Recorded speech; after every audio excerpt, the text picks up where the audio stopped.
How about a really, really simple model? Would you like a really simple model? Well, of course you would, because who wants a complicated model if you can have a simple model, all right? Suppose we just start off with a patch, a location at some point x, y, all right? So we're going to say, all right, I've got some patch at x, y. And my dynamics is going to be random noise. So what that means is that's the same model that they use for the head contour. We're not going to track velocity. We're just going to assume that the position changes randomly.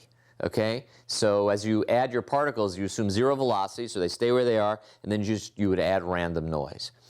And then how about the very simplest of sensor models, okay? You just take the mean square difference, right? So what this says is if I propose that the state of the object is here, and it used to be here, I'm just going to compare the patch. I'm literally going to subtract the two patches and say what's the mean squared error.